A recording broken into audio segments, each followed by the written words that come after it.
Everyone, मैं रामू यादव आप सभी का स्वागत करता हूँ। आज जो मैं अगला टॉपिक पढ़ाने जा रहा हूँ ये है आपका ऑर्गेनिक मैटर, कार्बनिक पदार्थ। देखिए ऑर्गेनिक मैटर क्या है। ऑर्गेनिक मैटर का पर्पस ये हो गया। देखिए ऑर्गेनिक का मतलब जो इन्वेस्ट चीज़ों से ऑर्गेनिक, जैसे कंपोस्ट है, एफआईएम है। मैटर का मतलब किसी भी चीज़ का मैटर तैयार करना, ठीक है, जो रॉ मटेरियल से कंपोस्ट तैयार करना ऑर्गेनिक मैटर हो गया। तो देखिए मैं आज इसमें डिफाइन कर रहा हूँ। देखिए कार्बनिक पदार्थ या नेचुरल ऑर्गेनिक मैटर कार्बनिक आधारित यौगिक के बड़े स्रोत को संदर्भित करता है। देखिए कार्बनिक पदार्थ या प्राकृतिक कार्बनिक पदार्थ कार्बन आधारित यौगिकों के बड़े स्रोत को संदर्भित करता है जो प्रकृति और इंजीनियर स्थलीय और जलीय वातावरण में पाए जाते हैं। देखिए नेचुरल जो चीजें हैं, जैसे इंजीनियर्स का पर्पस यहाँ पे जो ये दिया गया है, इसका मतलब है कि किसी भी तरीके से एक सिस्टमेटिक तरीके से गड्ढे को तैयार करना, उसमें कंपोस्ट को मतलब मैन्युफैक्चरिंग करना, कंपोस्ट को तैयार करना स्थलीय और जलीय वातावरण में पाए जाते हैं। यह कार्बनिक यौगिकों से बना है। देखिए यह जो बनाया जाता है ये नेचुरल चीजों या मतलब ऑर्गेनिक मैटरों से बनाया जाता है जो जीवों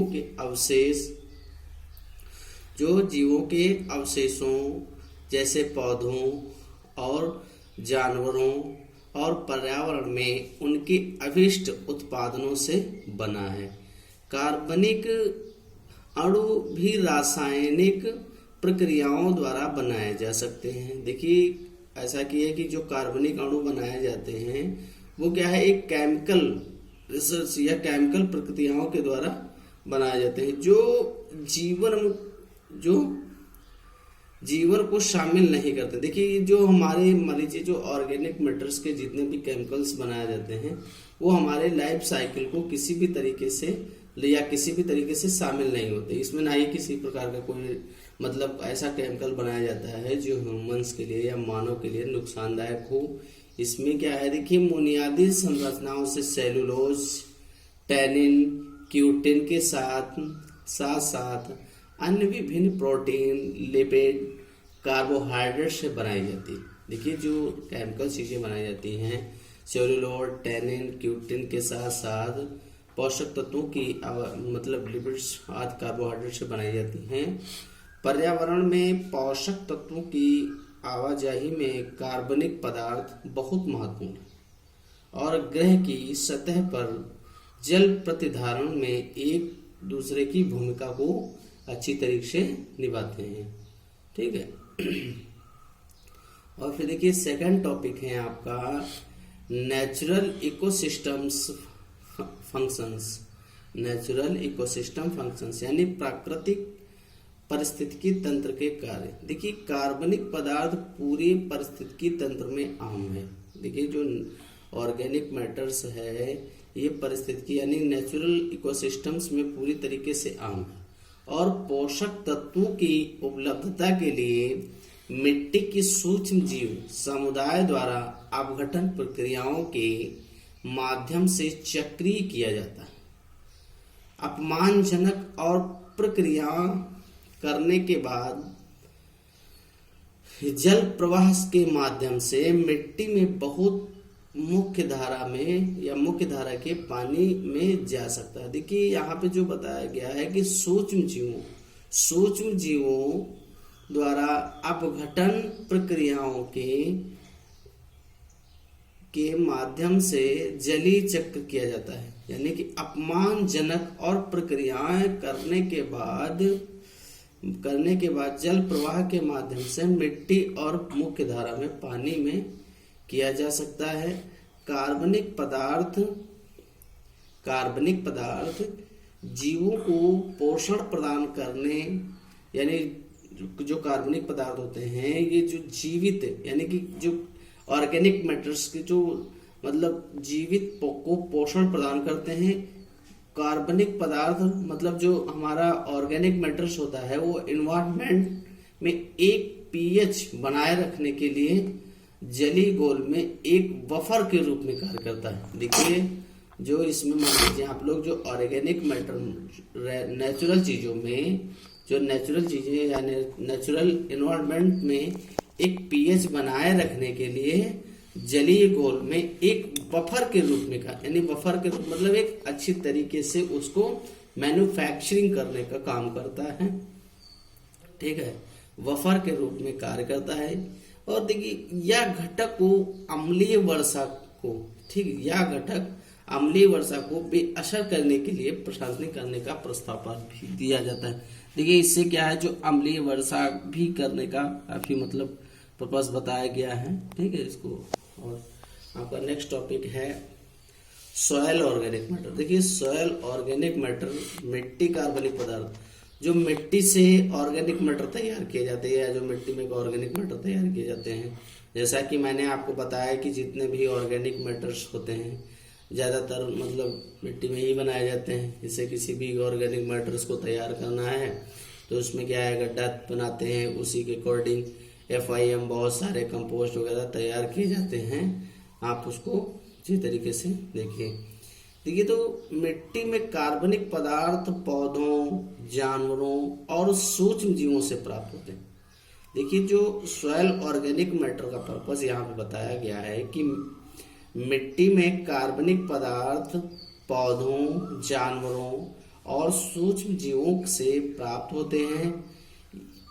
एक जंगल में उदाहरण के लिए पत्ती, कूड़े, यानी कि जो रॉ मटेरियल निकलता है, जैसे प्लांट पौधे से निकली हुई पत्ती है, या जो फसलों या द्वारा बचे हुए या शेष है, या जगह से निकला हुआ कूड़ा है, लकड़ी की सामग्री वन तल पर आती है।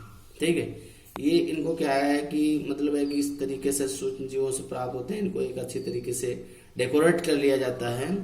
इसे कभी कभी जैविक सामग्री के रूप में भी जाना जाता है। जो हमारी मतलब ऑर्गेनिक मैटर सिस्टम यानी जो जैविक सामग्री के रूप में भी हम इसको अच्छी तरीके से जानते हैं। ठीक है, जैविक सामग्री के रूप में भी जाना जाता है, या उस बिंदु तक पहुंच जाता है जिसमें यह अब पहचानने योग्य नहीं है। देखिए ऐसा होता है जब कोई भी जितना भी मटेरियल जैसे है कि फसलों द्वारा निकली हुई अवशेषों से पत्तियां होती हैं, या जो भी मतलब जितना भी मटेरियल्स होता है, ये क्या होता है जब स्टार्टिंग पीरियड में हम इसको तैयार करते हैं तब तक हम इसमें जान सकते हैं। और जो इस मतलब जितने समय के अकॉर्डिंग ये जितना ज्यादा सूक्ष्म जीवों द्वारा मैन्युफैक्चरिंग होता जाता है तो इसकी गतिविधि क्या होती है, एक समान होने लगती है। जो हमारे एक समान होने लगती है जिसे हम बाद में मतलब पहचान नहीं सकते कि किस किन चीजों से हम पहचानने योग्य नहीं बचती है। तो इसे मिट्टी कार्बनिक पदार्थ, फिर इसे मतलब सॉयल कार्बनिक पदार्थ के रूप में बदल जाता है, यानी फिर कहते हैं इसको कि यह मिट्टी कार्बनिक पदार्थ कहा जाता है।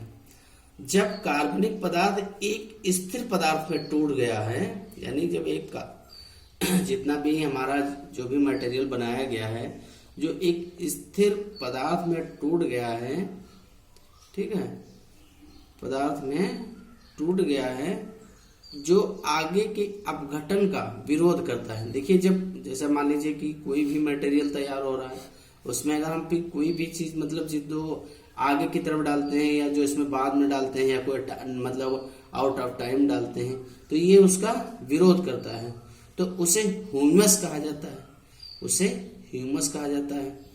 इस प्रकार मृदा कार्बनिक पदार्थ में मृदा विशेष में सभी कार्बनिक पदार्थ शामिल होते हैं जो क्षय नहीं हुए होते हैं। देखिए जो मान लीजिए कोई भी कंपोस्ट तैयार करते हैं उसमें क्या है कि अगर किसी तरीके से जो मैन्युफैक्चरिंग प्रोसेस होती है वो चलती रहती है।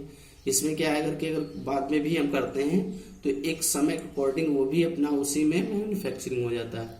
मृदा कार्बनिक पदार्थ की एक महत्वपूर्ण संपत्ति यह है कि यह पानी और पोषक तत्वों को धारण करने के लिए मृदा की क्षमता में सुधार करता है। देखिए इसमें क्या है कि मृदा कार्बनिक पदार्थ से क्या है कि सॉइल में मतलब वाटर की सर्कुलेशन के सिस्टम्स को बढ़ा देता है, जो उसमें न्यूट्रिएंट्स प्राप्त होते हैं उसके सिस्टम्स को बढ़ा देता है, मतलब मृदा की क्षमता में सुधार आ जाता है। इसके धीमी गति से रिहाई की अनुमति दे देता है और जो मृदा की सोयल मतलब प्रोसेस सिलो होती है, जो लेचिंग प्रोसेस होती है या जो एनवायरमेंट प्रोसेस होती है, वाटर प्रोसेस होती है, इसकी प्रोसेस को बढ़ा देता है। ठीक है, बढ़ा देता है। इससे क्या है, जो हम कोई भी फसल या कोई भी कंपोस्ट तैयार करते हैं और उसको हम फसल के साथ मतलब या उसकी बुआई करते हैं या उसको हम मिलाते हैं मिट्टी में, जो हमारे फसलों के लिए फायदेमंद, जिससे पौधों के विकास की स्थिति में काफी सुधार, मतलब पौधे तो ऑटोमेटिक, ये तो बात है कि जब हम कोई भी कंपोस्ट तैयार करेंगे तो पौधे के लिए सुधार होता है। ह्यूमस का एक अन्य लाभ यह है कि यह मिट्टी को एक साथ चिपकने में मदद करता है। देखिए, ह्यूमस का मतलब होता है कि जो मतलब मटेरियल तैयार होता है उस मटेरियल को एक ह्यूमस तरीके से, कहते हैं कि ह्यूमस तरीके से उसको आपस में चिपकने का कार्य करता है, चिपकने का कार्य करता है। देखिए, अब देखिए कि यह मिट्टी को एक चिपकने की मदद करता है। और जो नोमाटोड होता है, नोमाटोड देखिए सूक्ष्म जीवाणु को आसानी से मिट्टी में पोषक तत्वों को क्षय करने की अनुमति देगी। देखिए, नोमाटोड का पर्पस हो गया यहाँ पे, जो प्लांट सोयल से जो भी न्यूट्रिएंट्स प्राप्त करता है उसको क्या है, पोषक तत्वों को क्षय करे, यानी पोषक तत्वों को अपने मतलब एब्जॉर्ब करने का उसको अनुमति देता है। ह्यूमस की मात्रा को जल्दी से बढ़ाने के लिए कई तरीके जैसे, और ह्यूमस को अगर हम बढ़ाना चाहते हैं तो उसके लिए क्या है, खाद, पौधों या पशु सामग्री अवशिष्ट या मिट्टी के साथ हरी खाद को मिलाकर मिट्टी में ह्यूमस की मात्रा बढ़ जाएगी। और मिट्टी में मान लीजिए जो भी कार्बनिक पदार्थ मिलाएंगे उससे क्या ह्यूमस की मात्रा बढ़ जाएगी। या विघटित कार्बनिक पदार्थ पौधों और पशु सामग्री अवशिष्ट मृदा पौधों या पौधों अवशिष्ट जैसे पत्ते, झाड़ी आदि, पेड़ की छांट गांठ मतलब पेड़ों द्वारा जो निकले हुए पत्ते, ये जो पतली पतली टहनियाँ होती हैं, इन्हीं की मतलब अकॉर्डिंग, या हरी खाद पौधों आदि की सामग्री जो मिट्टी को अच्छी तरीके से मिला करके शामिल की जा सकती है। देखिए, और देखिए इसमें क्या पर बताया गया, इन तीनों सामग्रियों में से पोषक तत्वों के साथ नेमाटोड और बैक्टीरिया की पूर्ति हो, इससे क्या है, बैक्टीरिया की पूर्ति हो जाती है। ठीक है, ताकि ये आधारित पोषक तत्व के साथ ह्यूमस और बैक्टीरिया पूर्ति करते हैं, ताकि ये अधिक से अधिक ह्यूमस पैदा कर सकें, जिससे पौधों को जीवित रहने और ग्रो करने के लिए पर्याप्त पोषक तत्व मिल सके। देखिए, जो भी हम इसमें मटेरियल्स मिलाते हैं उसको क्या है कि एक ह्यूमस तरीके से, ठीक है, ह्यूमस तरीके से उसको अच्छी तरीके से मैन्युफैक्चरिंग करें, जो पौधे उसको मतलब अपने जड़ द्वारा, नूडल्स द्वारा एब्जॉर्ब कर लें और उससे हमारा प्लांट अच्छी तरीके से ग्रोथ कर लें। ठीक है, देखिए मैंने इसको दोनों हिंदी और इंग्लिश दोनों में डिफाइन कर दिया है, आप लोग इसको अच्छी तरीके से पढ़िए। ठीक है, थैंक यू स्टूडेंट।